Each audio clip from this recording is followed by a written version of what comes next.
Hi youths. இப்போ வந்து நம்ம BIOS என்னன்னு பார்க்கலாம். BIOSனா பேசிக் இன்புட் அவுட்புட் சிஸ்டம். இது வந்து BIOS ஒரு சிப்.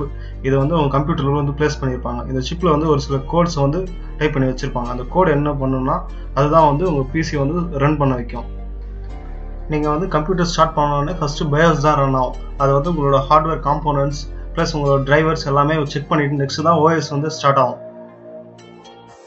BIOSல வந்து மொத்தம் 2 இருக்கு. ஒன்று லெகசி, ஒன்று வந்து UEFI. ஃபர்ஸ்ட் வந்து லெகசி பார்க்கலாம். லெகசி வந்து ஓல்டு வெர்ஷனாக யூஸ் பண்ணியிருந்தாங்க.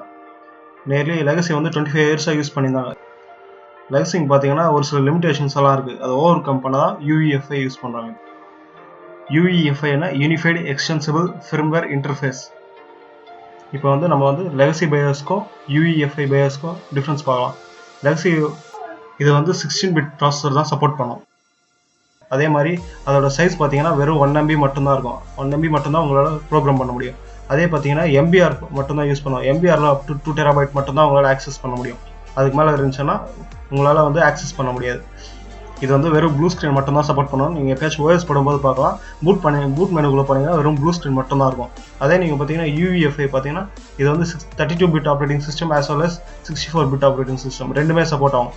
இதில் பார்த்தீங்கன்னா ப்ரோக்ராம் வந்து ஃபுல் மெமரிக்கும் அவங்க வந்து உங்களால் வந்து ரைட் பண்ண முடியும். அதே மாதிரி இது வந்து GPT ஆக்சஸ். GPTயில் வந்து நீங்கள் பெட்டாபைட்ஸ் வரைக்கும் நீங்கள் வந்து ஸ்டோர் பண்ணிக்கலாம்.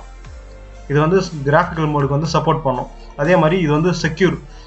விண்டோஸ் ஏதாவது இன்ஸ்டால் பண்ணினா அதை வந்து பூட் பண்ணும்போது அதை ஏதாச்சும் ரூட் கிட்ஸ் வைரஸ் இந்த மாதிரி எல்லாம் செக் பண்ணிட்டு தான் நெக்ஸ்ட் தான் உங்களுக்கு OSக்குள்ளேயே என்டர் ஆகும். அதே மாதிரி இதில் பார்த்தீங்கன்னா நீங்கள் நார்மல் லெகசி பூட்டில் பார்த்தீங்கன்னா அதோட ஸ்டார்ட் அப் வந்து ரொம்ப ஸ்லோவாக இருக்கும். அதே UEFIயில் பார்த்தீங்கன்னா ஃபாஸ்ட் ஸ்டார்ட் அப் வந்து இருக்கும். நீங்கள் ஸ்டார்ட் பண்ணும்போது இது வந்து சீக்கிரமாக ஸ்டார்ட் ஆகும். அதே மாதிரி ஹைபர்நெட் இந்த மாதிரி என்ன பண்ணாலும் சரி இதில் வந்து கொஞ்சம் ஃபாஸ்ட்டாக இருக்கும் BIOS கூட கம்பேர் பண்ணும்போது. நீங்கள் லெகசி பூட் பார்த்தீங்கன்னா பூட் பண்ணும்போது இப்படி தான் இருக்கும். அதே நீங்கள் வந்து UEFI பார்த்தீங்கன்னா பூட் பண்ணும்போது உங்களோட இன்டர்ஃபேஸ் வந்து கொஞ்சம் டிஃப்ரெண்ட்டாக இருக்கும். ஃபுல் கிராஃபிக்ஸாக இருக்கும். பார்க்கறதுக்கு வந்து ஒரு நல்ல நியூ லுக் இருக்கும். Thank you guys. Subscribe for more videos.